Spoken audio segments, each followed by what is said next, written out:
Terduga pelaku pencurian dihakimi warga. Calon jamaah ikuti manasik haji.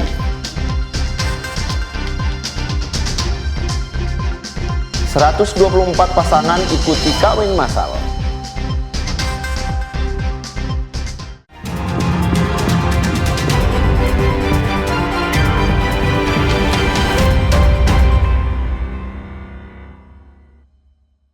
Selamat pagi saudara, apa kabar Anda hari ini? Jumpa lagi dalam Kompas Manado Pagi edisi Kamis 1 Mei 2025. Selain 3 berita utama tadi, Anda juga bisa menikmati sejumlah informasi menarik lainnya yang dihimpun tim redaksi Kompas TV Manado. Bersama saya Devis Pinontoan, inilah Kompas Manado Pagi, hanya di Kompas TV, independen, terpercaya.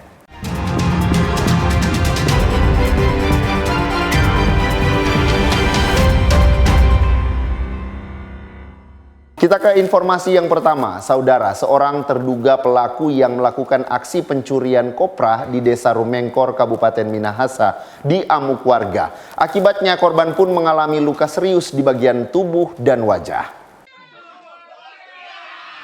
Satu dari 3 orang terduga pelaku pencurian diamuk warga di Kelurahan Kumelembuai, Kecamatan Tomohon Selatan, Kota Tomohon pada Selasa siang.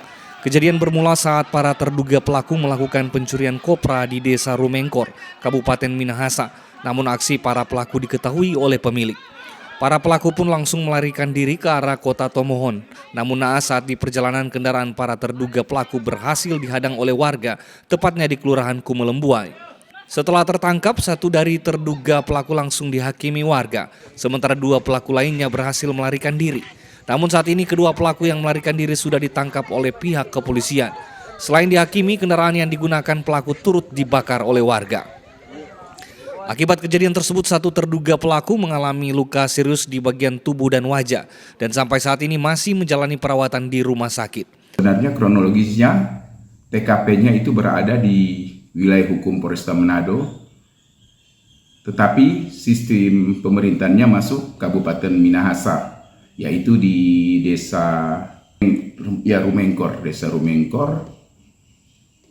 Jadi itu kemudian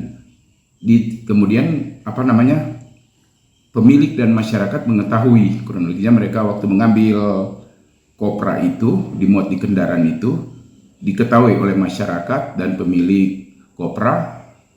Kemudian mereka dapat kendaraan itu di wilayah hukum Polres Tomohon, tepatnya di Kelurahan Kumel. Kemudian di sana para tersangka yang berjumlah 3 orang dihakimi oleh masyarakat, kemudian kendaraannya dibakar. Kemudian 1 orang tersangka dibawa ke rumah sakit dan 2 orang diamankan di Polsek Tomohon Tengah. Dengan adanya kejadian ini, pihak kepolisian mengimbau kepada masyarakat jika mendapati kasus serupa tidak main hakim sendiri, akan tetapi langsung diserahkan ke aparat penegak hukum. Jimmy Dapar, Kompas TV Tomohon, Sulawesi Utara. Sementara itu saudara, akibat melakukan tindak pidana pencurian kendaraan bermotor atau curanmor, satu tersangka berinisial EM, warga asal Desa Manganitu, berhasil ditangkap oleh Satreskrim Polres Kepulauan Sangihe. Anggota Satreskrim Polres Sangihe menangkap pelaku inisial EM, warga Manganitu Selatan, Kepulauan Sangihe.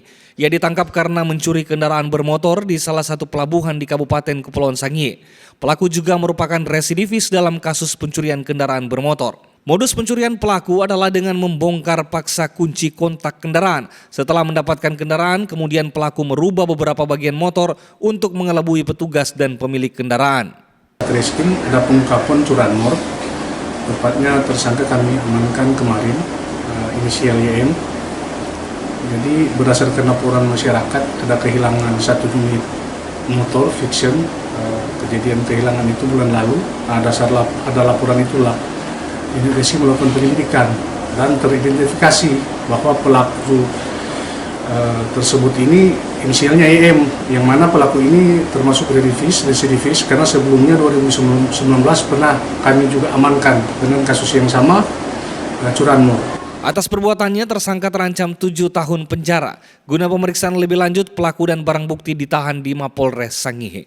Jimmy Dapar, Kompas TV Sangihe, Sulawesi Utara. Berita lainnya, saudara, puluhan pendeta Gereja Masehi Injili Minahasa mendatangi Mapolda Sulawesi Utara Selasa pagi. Para pendeta ini datang menjenguk Ketua Sinode Hein Arina yang masih menghuni ruang tahanan dalam kasus dugaan tipikor dana hibah Gemim. Para pendeta yang ingin membesuk tersangka Hein Arina di ruang tahanan sempat bersitegang dengan petugas karena ingin masuk untuk melihat langsung kondisi terkini Ketua Sinode Hein Arina. Keributan yang terjadi akhirnya bisa diatasi setelah petugas jaga tahanan mengizinkan perwakilan pendeta masuk secara bergantian.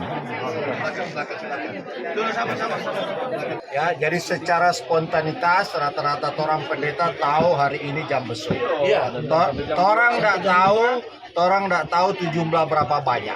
Karena ini adalah spontanitas kita ya sebagai rasa empati dan solidaritas terhadap Ketua Sinode Pendeta Hein Arina. Saya kira hal yang wajar. Kalau mau bijaksana, ya bijaksana di aula ke orang pertemuan seperti itu. Ya. Karena orang cuma mau berdoa, datang sama tembok Yeriko. Selain Hein Arina, para pendeta juga ingin membesuk tersangka lainnya seperti Gemi Kawatu. Kasus dugaan tipikor dana hibah Gemim masih terus berproses di Polda Sulut. Selain telah menahan 5 tersangka, penyidik juga telah memanggil sejumlah saksi guna memperkuat pengungkapan kasus yang merugikan negara hampir 9 miliar rupiah. Jimmy Dapar, Kompas TV Manado, Sulawesi Utara. Sementara itu, saudara, tim kuasa hukum dari tersangka dana hibah Gemim Asiano Gemi Kawatu mendaftarkan gugatan pra-peradilan atas penetapan kliennya sebagai tersangka kasus dugaan korupsi dana hibah Gemim. Penetapan tersangka atas Asiano Gemi Kawatu sebagai tersangka dalam kasus dugaan tindak pidana korupsi dana hibah Gemim menjadi inti pendaftaran gugatan pra-peradilan tim kuasa hukum AGK ke Pengadilan Negeri Manado pada Rabu pagi. Pada media, Ketua Tim Hukum Kawatu, Santrawan Paparang, menyampaikan bahwa terjadi kesalahan berat dalam penyidikan penetapan tersangka atas kliennya Asiano Gemi Kawatu oleh Polda Sulawesi Utara. Menurutnya, pemeriksaan dan penyidikan juga harus dilakukan pada sejumlah 41 organisasi penerima dana hibah lainnya dalam rentang waktu mulai tahun 2020 hingga tahun 2024 lalu. Kami sudah resmi kemarin mendaftarkan, kemarin sore di-upload secara e-court bahwa pra-peradilan terhadap Direktur Reserse Kriminal Khusus Polda Sulut secara e-court sudah di-upload dan secara fisik sudah diserahkan per hari ini. Dan untuk nomor perkaranya silakan teman-teman pers cek untuk verifikasi hari ini. Untuk fisik pra-peradilan sebanyak 100 halaman resmi sudah kami ajukan hari ini. Jadi kesalahan berat dalam perkara ini menyangkut mengenai penyidikan dan penetapan tersangkanya nanti dibaca di dalam PDF secara keseluruhan yang akan kami bagi ke teman-teman pers. Prinsipnya di situ berisi tentang lobang hukum yang dalam hal ini kami sebut adalah kesalahan berat proses penyidikan penetapan tersangka. Nah, khusus untuk dana hibah di sini jangan cuma Gemim, jangan cuma klien kami yang dilakukan proses pemeriksaan atau penyidikan. Kalau dalam peraturan gubernur atau SK gubernur, di dalam sini ada 41. Paparang juga menyampaikan pihaknya telah mengajukan sejumlah nama sebagai saksi faktual. Edward Siwi, Kompas TV Manado, Sulawesi Utara. Informasi jelang keberangkatan calon jemaah ikuti manasik haji akan kami hadirkan sesaat lagi. Tetaplah bersama kami.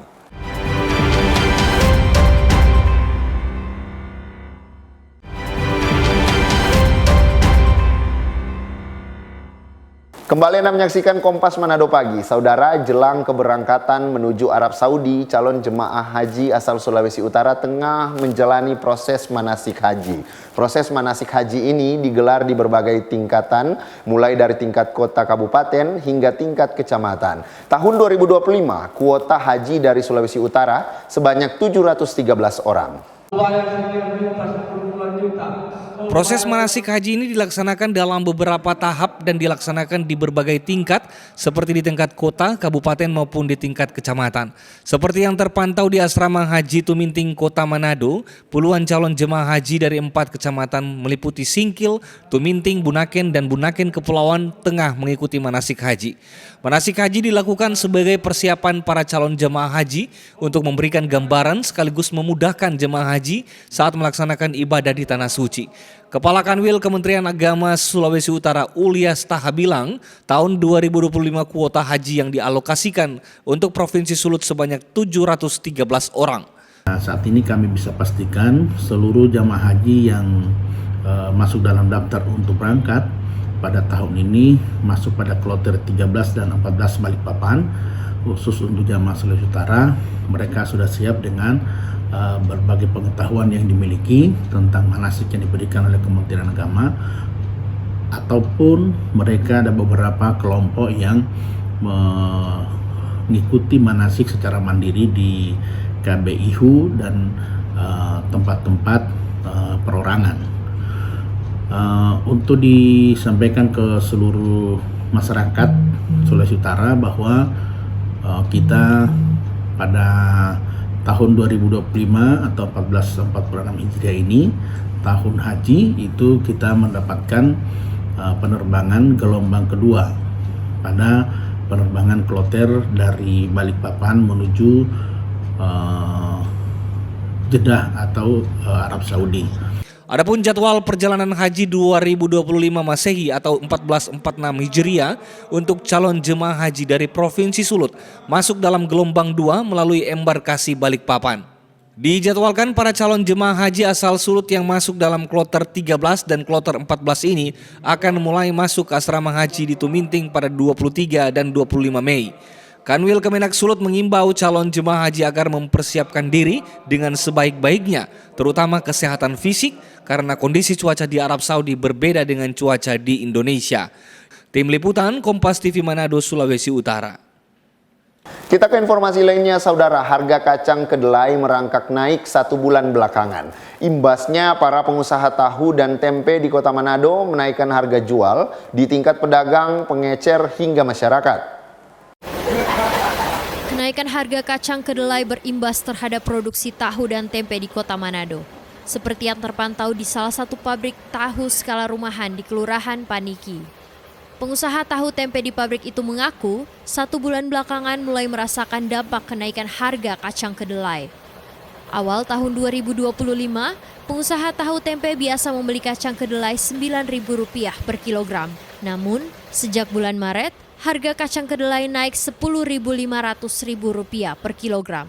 Akibat kondisi ini, para produsen tahu tempe terpaksa menaikkan harga ke pedagang pengecer maupun konsumen akhir, di mana 1 ember tahu sebelumnya dijual Rp100.000, kini naik menjadi Rp120.000 per ember.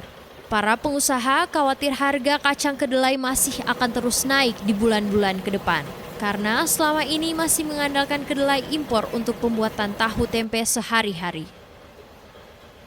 Sekarang Ibu produksinya per hari berapa banyak? Sekarang sekitar 200 kilo, 250 satu hari. Nah Bu, untuk penjualan sebagai dampak kenaikan harga kedelai ini dari sebelumnya harga berapa menjadi harga berapa per ember?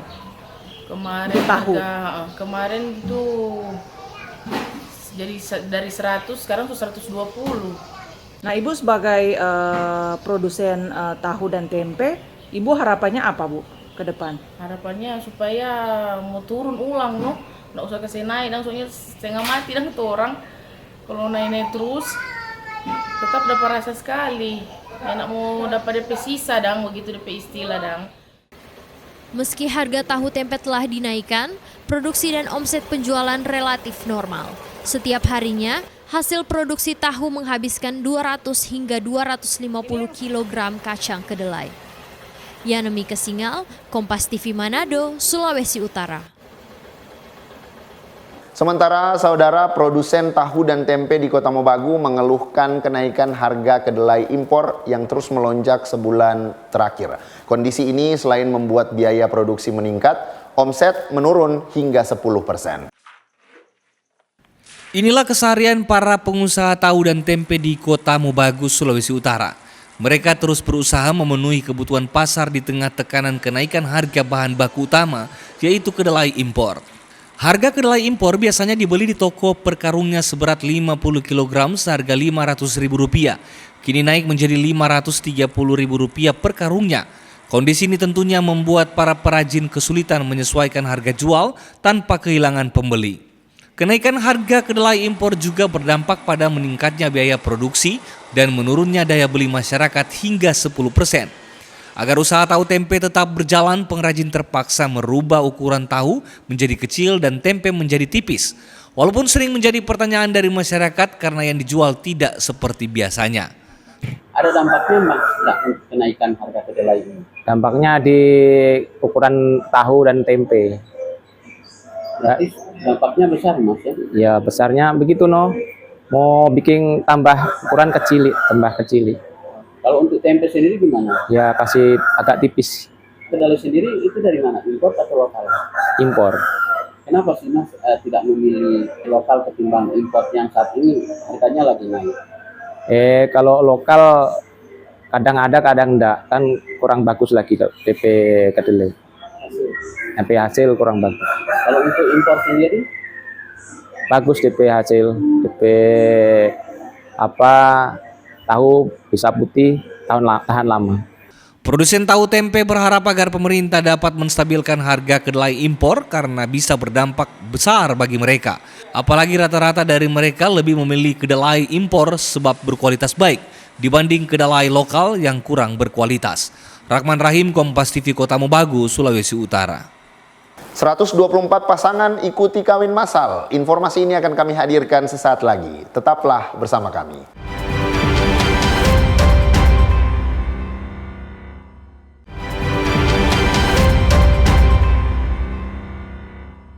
Terima kasih Anda masih bersama kami di Kompas Manado Pagi. Saudara, Gubernur Sulawesi Utara Julius Selvanus Komaling melakukan kunjungan kerja di Ibu Kota Jakarta bertemu dengan Kepala Bappenas RI. Dalam pertemuan tersebut, Gubernur memaparkan rencana pembangunan Sulawesi Utara, termasuk rencana pembangunan 4 proyek besar di daerah ini. Kunker ke Jakarta, Gubernur Sulawesi Utara Julius Selvanus bertemu dengan Kepala Bappenas Republik Indonesia sekaligus Menteri Perencanaan Pembangunan RI Rahmat Pambudi di kantor pusat Bappenas Senin siang. Dalam pertemuan ini, Gubernur Selvanus memaparkan rencana proyek besar di Sulawesi Utara, di antaranya Jalan Tol Manado Amurang, Bandara Pulau Lembe, Jembatan Penyambung Bitung Lembe, dan Jalan Flyover Kota Manado. Kepala Bappenas RI Rahmat Pambudi mengatakan Gubernur Selvanus adalah kepala daerah pertama yang bertemu dengan Bappenas untuk membawa usulan rencana pembangunan yang inovatif. Ini bisa termanfaatkan yang baru. Kalau kehebatannya tidak dimanfaatkan, betul. Gubernur yang pertama dari Jakarta di sini. Pambudi juga bilang bahwa Bappenas siap mendukung pembangunan di Provinsi Sulawesi Utara. Edward Siwi, Kompas TV Manado, Sulawesi Utara. Berita lainnya, saudara, sebanyak 124 pasangan tanpa surat nikah akhirnya dinikahkan secara resmi dalam gelaran kawin massal yang diselenggarakan pemerintah Provinsi Sulawesi Utara pada Rabu siang. Hari Rabu 30 April 2025 menjadi hari bahagia bagi 124 pasangan yang dinikahkan secara resmi oleh petugas catatan sipil dalam gelaran kawin massal Pemprov Sulut. Gubernur Sulawesi Utara Julius Selvanus menjadi saksi bagi pasangan yang sebelumnya sudah hidup bersama namun tanpa nikah ini. Seluruh pasangan ini datang dari 12 kabupaten dan kota di seluruh Sulawesi Utara yang difasilitasi oleh kepala-kepala daerah. Semuanya dinikahkan secara resmi di ruang Mapalus kantor Gubernur Sulawesi Utara. Seperti halnya pasangan lansia Musa dan Ani ini sudah menunggu selama 3 tahun dengan hidup bersama. Musa mengaku senang telah menikah dengan resmi bersama pasangannya Ani. Apa perasaan setelah terima akte nikah? Dan terakhir melaksanakan ini pernikahan Pak Mas Ali. Jadi terima kasih Pak Tuhan yang pertama. Boleh cerita sedikit enggak berapa lama hingga sudah bersama hingga memutuskan untuk menikah? Berapa? Hampir 5 tahun. Sudah punya anak, Bu? Belum. Apa yang mau disampaikan buat pemerintah? Terima kasih untuk pemerintah Provinsi Sulawesi Utara yang memfasilitasi untuk kami masyarakat, mempermudah kami untuk menuju pernikahan yang suci dan lulus. Sekali lagi diucapkan banyak terima kasih khususnya untuk Pak Gubernur dan Capil di daerah kami di Polres Utara. Terima kasih. Sementara itu, Gubernur Sulawesi Utara Julius Selvanus mengatakan pemerintah akan mengagendakan kawin massal ini secara tahunan. Ya, saya lihat wajah-wajah bahagia. Ya. Selama ini masyarakat kita mungkin masih belum paham soal peraturan-peraturan, soal administrasi yang dibutuhkan oleh masing-masing orang maupun pasangan. PKTP, kartu keluarga, surat kawin atau surat nikah yang tercatat di catatan sipil kalau di Kristen. Ya. Ini hari ini ada 124 pasangan, ya, ada 12 kabupaten kota se-Sulawesi Utara sudah sah resmi dicatatkan di catatan sipil, juga dihabiskan dalam suatu ibadah gereja. Gubernur juga mengimbau agar warga Sulawesi Utara dapat menyadari pentingnya menikah secara resmi demi kebaikan keluarga dan anak serta cucu di masa depan. Edward Siwi, Kompas TV Manado, Sulawesi Utara. Saudara, ada yang berbeda di jalur median Jalan A.A. Maramis, Kota Manado. Jika biasanya median jalan ditanami tanaman hias berupa bunga, kali ini justru median jalan ditanami bibit cabai rawit. Pemandangan berbeda terlihat di jalur median Jalan A.A. Maramis, Kota Manado, tepatnya di depan kantor Makobrimob Kelurahan Paniki 2 hingga depan Gereja Katolik Paroki Yesus Gembala Baik Kelurahan Paniki Bawah. Jika biasanya median jalan dihiasi tanaman berupa bunga, kali ini median jalan di rute Bandara Samratulangi ini menuju pusat kota ditanami bibit cabai rawit. Setelah ditelusuri, tanaman cabai yang ditutupi plastik ini merupakan proyek uji coba yang dikerjakan oleh Dinas Lingkungan Hidup Kota Manado yang berinovasi menghadirkan tanaman cabai sebagai alternatif pengganti bunga. PLT Kepala Dinas Lingkungan Hidup Kota Manado Ponto Wisang Kaukue bilang, dalam uji coba penanaman cabai tahap pertama, DLH Kota Manado rencananya akan menanam sebanyak 1.700 bibit cabai di median jalan sepanjang 600 meter. Selama masa tumbuh kembang, tanaman cabai ini akan diawasi oleh petugas yang disiagakan, terutama untuk memastikan cabai ini dapat bertumbuh dengan baik. Kedepan diharapkan tanaman cabai ini menjadi tanaman hias alternatif, sekaligus jika sampai berbuah bisa dimanfaatkan oleh masyarakat yang membutuhkan. Sekarang ini kalau kita perhatikan di sana ada tanaman cabai. Pertimbangannya ya bahwa kalau cabai itu berbuah, lalu kemudian menghadirkan warna-warni, ada agak putih kekuningan, ada hijau, ada merah, dan itu menjadi pemandangan yang juga tidak kalah bersaing dengan tanaman-tanaman hias yang kalau kita mengandalkan taman itu misalnya keindahan daunnya. Sasaran akhirnya bahwa tanaman ini harus menghasilkan buah dan memunculkan warna-warni itu supaya tetap fungsi utamanya sebagai tanaman hias. Pantauan Kompas TV di jalur Jalan A.A. Maramis, median jalan ini selain ditanami pohon cabai rawit, ada juga lajur median jalan yang ditanami bunga berbagai jenis dengan tujuan mempercantik areal jalanan kota. Tim Liputan Kompas TV Manado, Sulawesi Utara. Informasi tadi menutup jumpa kita dalam Kompas Manado Pagi. Anda bisa menyimak video tayangan kami di kompas.tv atau siaran langsung via streaming di kompas.tv/live. Saya Davis Pinontoan, pamit undur diri. Tetap saksikan rangkaian program berita di Kompas TV. Kompas TV, independen, terpercaya.